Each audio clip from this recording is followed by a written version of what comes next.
Please welcome Frank. He's got a great presentation. Thank you.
Years later, that song still gives me chills every time I hear it. Sarah mentioned my name is Frank. I run an organization called Rebuilt Recovery. Our mission is to help men become better men by quitting porn and rebuilding their lives. I was asked to come speak here tonight on some of the stats that are out there when it comes to pornography, the science behind addiction, and how young brains, when they get introduced to this, are more susceptible to getting addicted, and what are some of the things that we can do. The reason for that video, though, is I do look at the sex exploitation industry, which is including human trafficking and pornography, as one of the strongest forces of evil in the world today. And it's a battle that I was introduced to in 2020. So I started my podcast in 2019. I started talking about addiction, my journey, my recovery, and how it impacted my life and what happened when I got on the other side of it. Prior to meeting Sarah, I got a phone call. It was the fall of 2020. I remember I was driving across downtown Tampa and downtown 275. I got a call from a mentor, somebody that has had a massive influence on my life and somebody that guides me spiritually. I believe Josh has what I see as a direct line to God. He can hear things, sometimes audibly, and he's always been spot on with the things that he's shared with me, whether it's been prophesizing into my life or just speaking into me. He called me up one day and he said, "Frank, had a dream last night." He said, "You were in it." He said there were children that were being hurt, children that were being abused. And you and other big, strong men were kicking down doors, pulling these children out. And I thought, okay, what does this have to do with anything I'm talking about? I'm over here trying to help men overcome pornography addiction. What's the link between the things that he's talking about? Shortly after that, I got introduced to a woman here in Tampa, Natasha Nascimento, who runs an organization called Redefining Refuge. Our first meeting, she explained to me the link between pornography and human trafficking. And at that point, I realized that this was a battle I was willing to die for. If what I had spent 20 years consuming and what millions of men around the world are consuming on a daily basis has a link to harming children, then I'm going all in. Shirley got introduced to Sarah. I think it was at one of her first events where they streamed a movie.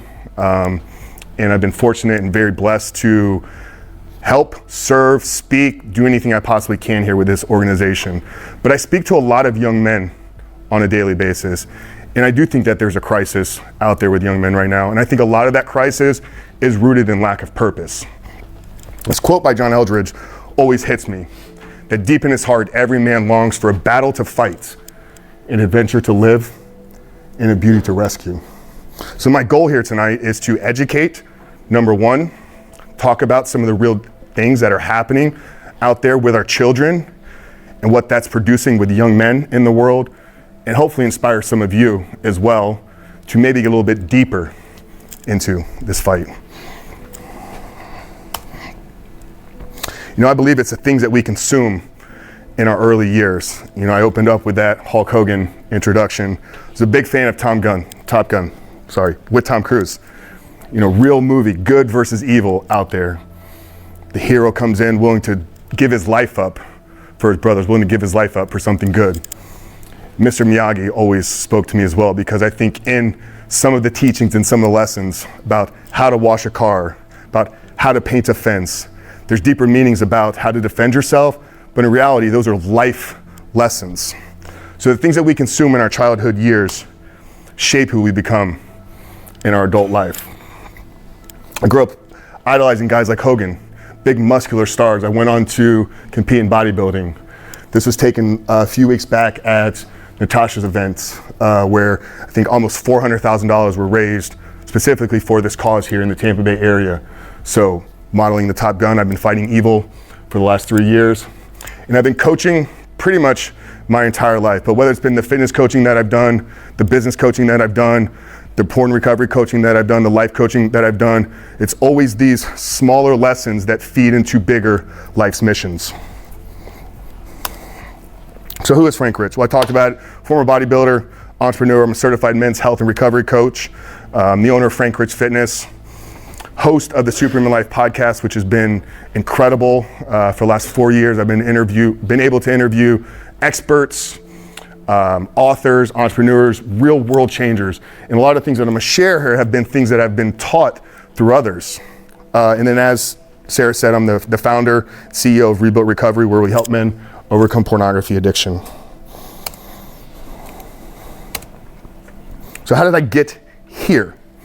Like most of the men that I'm gonna talk about here today, and why all of you are here as well, I was introduced to pornography at a very, very young age. Now I'm 40, so the porn that I saw was not the porn that our children have access to today. I could only imagine if I had a cell phone in my hand at 6 years old, how bad things would have gotten for me, because I can see in my journey, in my life, the trajectory of when things got worse was with the rise of technology. So I struggled through my early 20s and into my 30s. A big life-changing event came in October of 2018, where I did find my faith. I've been free from pornography since February 14th of 2019, so going on almost 5 years. And that incident changed everything about me, changed everything about my purpose here on this world, and just all the things that we're doing here today. Getting into more the content here today. This was a stat that I've seen a few different numbers in around, but if we talked about earlier where I mentioned the things that we consume in our childhood years shape who we become in our adult life. This was a research that was done, roughly 2,000 Americans were surveyed, and 86% of them said they want to become a social media influencer. I make a good amount of money, a good portion of our revenue is driven off of social media, but I've never looked at myself as an influencer. I'm an educator, I'm a coach, maybe an expert. Some people look at me in that lens. I think often that influencer one is gonna be the one that hopefully we can kind of shift our thoughts around that tonight and hopefully give you guys some different paradigms, because I don't think pursuit of becoming an influencer is really something that's healthy for a lot of our young kids, because I don't think it's a real prosperous future. I don't think that there's a whole lot that's going to be out there in terms of real purpose, meaning, and living a fulfilling, joyful life. Now, the truth about some of the influencers out there, some people may recognize a few of these faces. Up there, that's Mr. Beast. He is the #1 YouTuber, TikToker, and Instagram influencer in the world. Hundreds of millions of views per month across all of his channels, but I don't even see him as an influencer. Mr. Beast is one of the smartest marketing minds in the world. I've studied his background. He spent years studying film. He failed with thousands of videos before he had his first breakthrough video. He is not what the average kid thinks of in terms of his work ethic, his knowledge, his expertise. Mr. Beast would have succeeded in anything that he'd done. He's a rare breed of an individual. Same thing with the Paul brothers. These two are building billion-dollar brands. Once again, not somebody that I would point out and be like, they're making their success off of their influence. They understand branding, they understand marketing, they understand influence to a different degree than what the children are thinking about when they see kids dancing on TikTok. So that 86% is, I want to get famous by dancing in front of my mirror, dancing in front of my phone. Not, I want to become a marketer, or I want to become a brand builder, or I want to become somebody that creates an empire with Prime. Quickly want to talk about OnlyFans, because I do think it's a massive epidemic out there in the world. Everybody familiar and at least somewhat aware of what OnlyFans is? It's a site, I guess you would call it, with a paywall behind it. So Any single person in this room could literally go on there today, register themselves as a free user or free creator in OnlyFans. And what you do is you then go out there and what 80% of OnlyFans will do is they'll use social media as a way to market themselves, mostly women. They'll market themselves with scantily clad images, somewhat softcore pornography, and say if you want to go more, it's going to cost you $5, it's going to cost you $10 a month. Basically becomes a funnel for online prostitution. There's 188 million users, there's 2.1 million creators, okay? And 70% of those creators are women. It's 1.47 million women, probably roughly between the ages of 18 and 25, the vast majority of them. And they've been sold this through other influencers out there that are making millions of dollars a month, that this is a way that they can empower themselves, where they can become successful. But the problem is, the top 1% are making 33% of the revenue. And the average creator only makes $180 a month. So these young girls get caught up, they get sold this lie, they begin to exploit themselves by basically selling their nudes for $5 a month. And then her presentation will let us know where some of that can lead to, because they're not going to be making any significant amount of money, but now they're already caught in the funnel. So where does it go from here? These girls then maybe get recruited by a producer. Hey, you're only making $100 over here on OnlyFans. Let's get you into the porn industry over here. Let me represent you. Then she becomes to get exploited. She becomes to get trafficked. So it's something we need to be aware about, because it's really only been around for a handful of years. It's on a massive, massive rise. But it brings us back to the things that these children are seeing, who they're following, who they're watching is dictating what they want to do and who they want to become. So they see family empires being built, like the Kardashians, literally off of a sex tape from 20 years ago. Or they see somebody like Black China, the #1 income earner on OnlyFans, makes $2 million per month. I won't know who this is, but this was really alarming to me. Famous on OnlyFans. You could do a search and you could see 20 shirts. It's very similar type of message. Advertising, I'm famous for prostitution.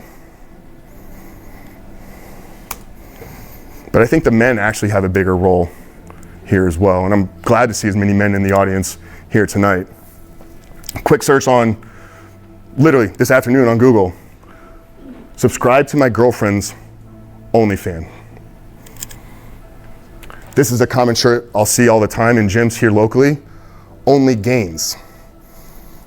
It's clear advertising that, hey, I know what this means over here, and I'm going to make a joke or parody about it, but it's leveraging exploitation. Same thing with something like this, right? Gym Hub.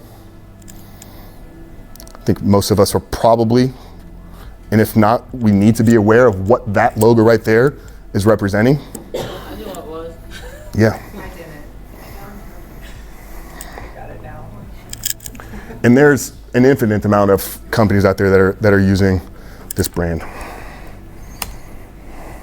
But let's zoom in and talk a little bit about some of the data and actually what is happening out there right now with our children.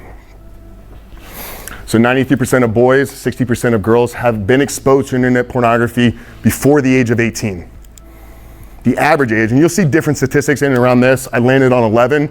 You'll see it as low as 8 years old though. Okay, so of that 93%, the average age that they're getting exposed to it is 11 years old. 70% of boys have admitted to spending 30 minutes consecutively consuming pornography, and 35% of them have done it over 10 times. 83% of boys have seen group sex online. 67% of children admit to clearing their history. So that's a clear sign that they know they're doing something wrong that they're not supposed to be doing, which we'll get into some of the brain stuff here in a little bit on why that is a very dangerous place for a child to be living and operating from. And 79% of our accidental exposures happen at home. I don't think any of this is happening by accident. Continuing on here, just the overall scope and size of this issue right now. 40 million Americans regularly visit pornography sites. 12% of all websites on the internet contain pornographic material. And only 3% of them have some type of age verification. 2.5 billion emails sent on a daily basis, some form of pornography. And a quarter of all search engine requests are porn. Talked about it there, I think in the last slide as well. 70% of men are visiting it on a monthly basis. And of those, I think that number is actually a lot higher. These are the ones that will willingly admit to being addicted, roughly 10% of them. This isn't going to slow down though. Technology or porn, the entire industry has been at the forefront of the internet. It's been at the forefront of virtual reality. It's going to be at the forefront of artificial intelligence. As long as that demand is still there, which we need to fix, it's always going to be used as a pathway. So if we zoom in even closer though to why we're here tonight, because we're talking about children, protecting them online. 40% of teens have said that they have seen pornography at school, oftentimes on school-issued devices. This is all data that I pulled from a company called Fight the New Drug, which is somebody I highly recommend you guys give a follow. 60% of them are admitted to seeing it multiple times a month. 45% of teens admitted to consuming it as a way to learn about sex. And roughly half of them, okay, so half of teens, 53% of boys and 39% of girls believe that porn is a realistic depiction of sex. And Fight the New Drug will have all the data on the abuse behind it, on the incest, on just the graphic nature of today's pornography. 34%, this is kind of piggybacking off of the last presentation, 34% of teenagers, 13 to 17, believed it was normal to share their nude images. And this one here to me is probably the most dangerous, is 75% of parents believe their children have never encountered pornography. The parents can't see it. If the parents don't wake up, then they're never going to be able to get in front of it with their children. But why does what they matter or what they see early on matter? There's a term in neuroscience that goes, what fires together, wires together. Now your brain in size is fully grown by the age of 10, 11 years old.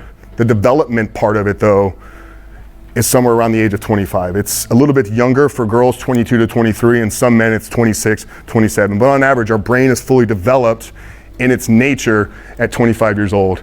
And the last part that's being developed here sits in the front of our brain. It's called the prefrontal cortex, which is responsible for regulating our thoughts, our feelings, our emotions, our ability to make rational decisions.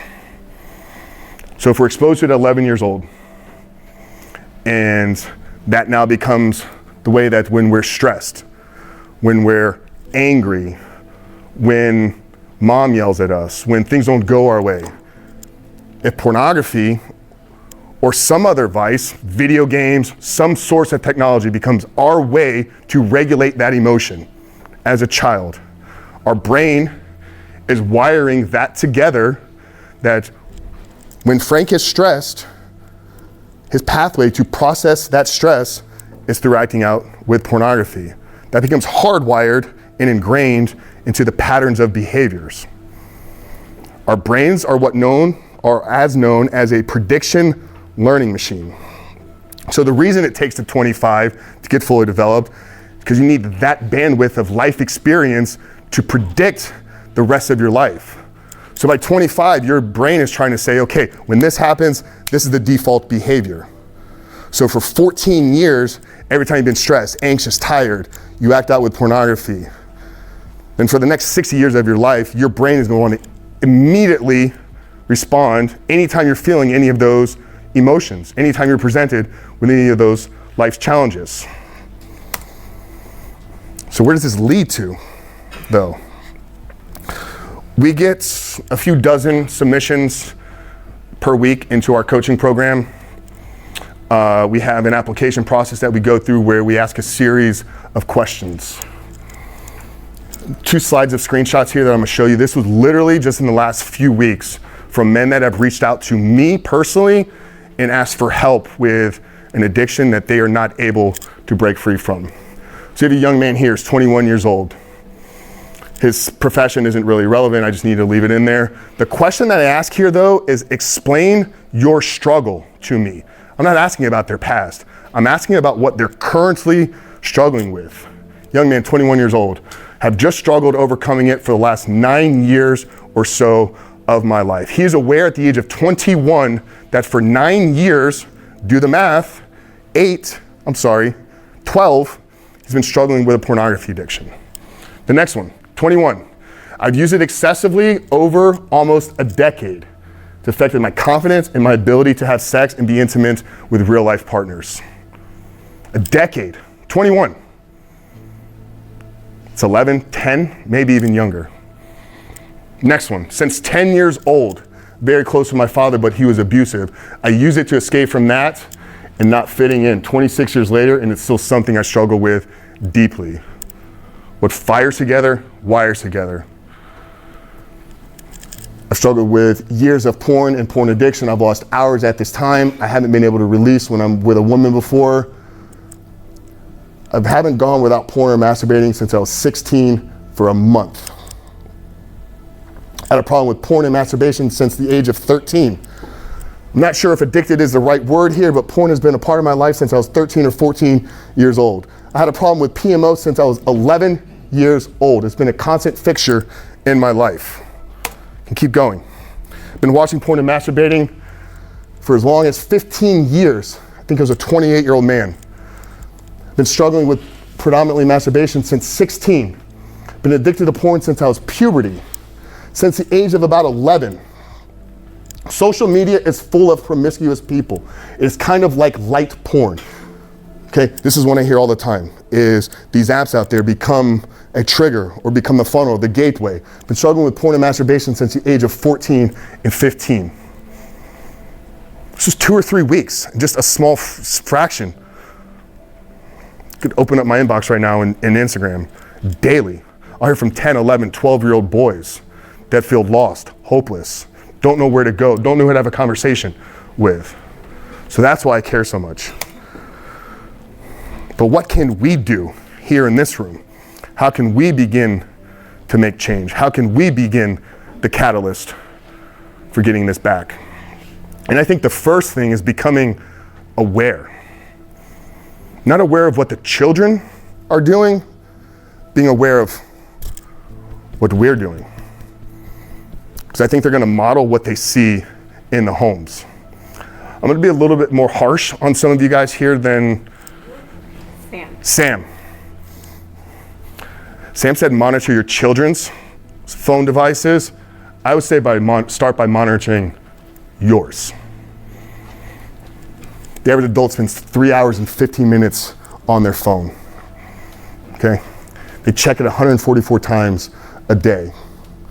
They feel uneasy 75% of the time if they left it at home. 75% of people use their phone on the toilet. They've texted people 70% in the same room. If your children see you acting like this, that becomes a part of our family. It becomes a part of our way of living. It bothers me sometimes when I walk into restaurants or I'll be in any public place. I see a beautiful family, husband, wife, 2, 3 kids out there, amazing dinner. There's just all these things kind of going on. Be a table of 5, all there plugged in, locked into their phone. I can remember I was at a beach with one of my ex-girlfriends and their families. We had this amazing dinner, beachside, celebrating her father's birthday. Sun was coming down, we all walked out to the beach to watch the sunset. I was the only person in that group that took the sunset in.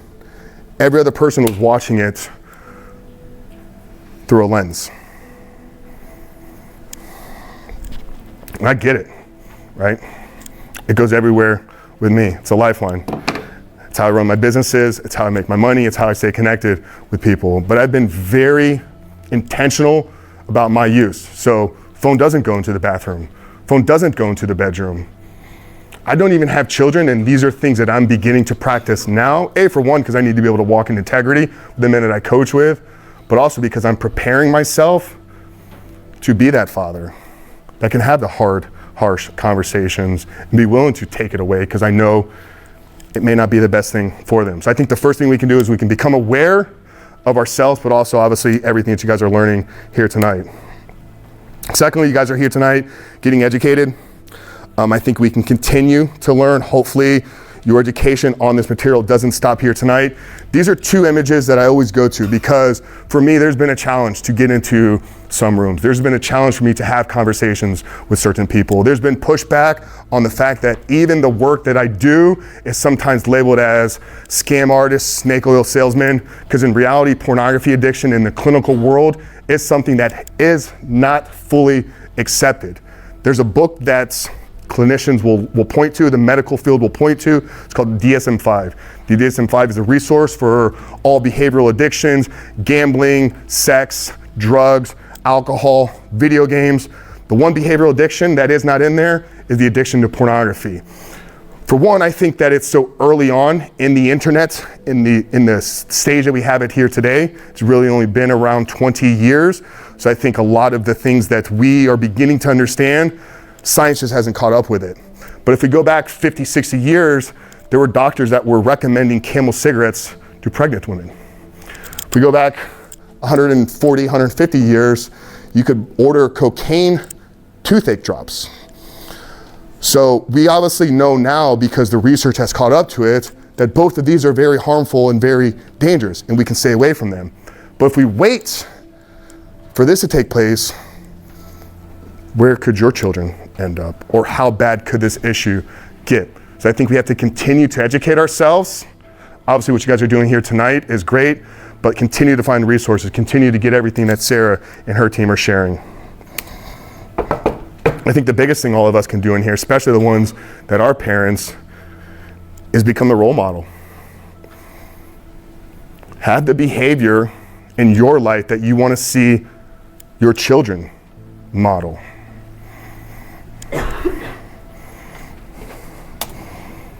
Because if you don't become the role model for them, TikTok, mainstream media, TikTok will.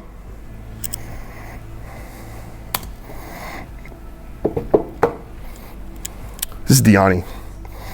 Last week I dropped an episode with Diani. I met her in Atlanta. I was flown up to be a part of a panel for a big live streaming podcast up there. And she's 23 today, and I was really blown away with her story. She's incredible woman of strength here today, but we talked about it. Talked about a couple things. For one, she was exposed to Disney-type pornography at the age of 11 years old. And I asked her how easy it was for her to find. She said there was no verification that was asked. She literally was on Google, punched in a couple things, and what showed up to her was what she thought was regular cartoons. She clicked on it and it led her down a tunnel of some very graphic material. Another thing she pointed out to me was the lack of conversations and real masculine strength in her home. Still to this day, she hasn't been able to have a conversation. She's been free. She's been actually inspiring and leading other women to freedom for the last couple of years. That's how her and I got connected. But a big part of her struggle, and still is something she's battling with today, is the lacking of a male presence in her life, no father figure. So if you guys want to check that out, The Superhuman Life, real powerful story. But what's next here for you guys? Obviously, we're going to answer any questions for you guys tonight. You know, hopefully you guys don't allow this conversation that we're having here to end here today. For the men, for the women, for anybody that is still having that as a part of your life, commit to not viewing pornography in your own life first. I do subscribe to Jordan Peterson's 12 Rules for Life. Rule number 5 is clean up your own room before you try to change the world. So I think a lot of the change that we're gonna see in the world is gonna start individually and within our own homes. If you do have children that are struggling with it, don't allow guilt or shame to enter into that conversation. It can be very easy to make them feel like they've done something wrong for the things that you're consuming, but hopefully we can understand that a lot of their behaviors are going to be rooted in science and just a lacking of an understanding. You know, I always say that there's going to become a point in every child's life where their eyes see something that their brain is not yet developed to handle. And that's why I do think that it's important to have that conversation as quickly and early as possible. Now, what does that conversation look like? It's going to be dependent upon the age, right? I think your question was great at the beginning. There's a great book out there called Good Pictures, Bad Pictures, which will walk you through how to literally have a conversation with a child as young as 6 years old. But I think they need to know, what pornography is. I interviewed a gentleman on my podcast, Chris McKenna. Chris runs an organization called Protect Young Eyes. He said pornography should be the most popular word in your home. Your children, once they reach a certain age, should know what it is. They should know what it isn't, and more importantly, they should know who do they go to when they see it. Because there will come a time in every young child's life when when their eyes see something their brain is not yet developed to handle. And if they don't know where to go when that happens, they're gonna keep it inside. But due to lack of the development, the rational processing, how do I handle these thoughts? How do I handle these feelings? How do I handle these emotions? Their curiosity is going to take over. And instead of saying, hey mom, hey dad, I saw something that maybe I know I wasn't supposed to, they're going to go back and be like, why did this make me feel the way that it did? It's not the first exposure that's going to create the problem. It's going to be that second, third, repeated pattern, because then in time, their insides are going to tell them this is not right, but now you're too deep into it. But now you don't know how to handle it anymore. And that's gonna create the cycle. And in 10 years down the road, they're gonna be sending me a message on Instagram where hopefully I'm still not doing this. They're gonna be like, Frank, I'm addicted. And at that point, we're still gonna help them, but I would rather not have to. And one last bit for me here. Like I said, I was so excited to see as many men in the audience here today. This was another conversation that I had on the podcast with Alan Smith. Alan Smith wrote a book called Men Fight For Me, the role of authentic masculinity in ending sexual exploitation and trafficking. So I'm gonna hijack this here a little bit personally for me, because outside of pornography addiction, helping men, running a podcast, I do feel my mission here is to help men become better men. And in doing so, I think we can actually create a better world for all of us. But I've been at a handful of these events and I follow everything that Sarah and her team does all the time on social media. And probably the biggest thing that hurts me when I see what they're doing is the lack of male presence in their organization. Alan wrote this book, Men Fight For Me, and he shared the story on the podcast on where the title from the book came from. He was sitting in an audience very similar to what you guys are doing here today. And speaking at that event was a trafficking survivor, a young woman that had been sold time and time and time again for sex. But every person she interacted with through that process was a man. Every person that trafficked her, as they trafficked her, was a man. And every person that purchased her was a man. And speaking on that stage, this is what hit Alan and changed his life. She said, I reached a point in my life where I looked out and all I wanted was a man that would fight for me. So for the men out there, you're obviously here tonight, but don't let it end here. Maybe you have a skill set that is valuable Maybe you have a network. Maybe you have resources.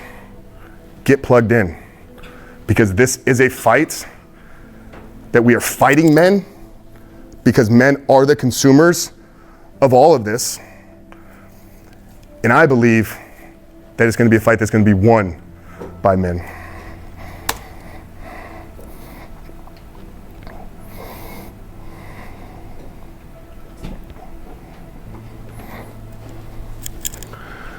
And I always end it here because I think it's great that we're here tonight. But if it just stays in this room and no change takes place, then Albert Einstein was correct. The world will not be destroyed by those that do evil, but by those who watch them without doing anything.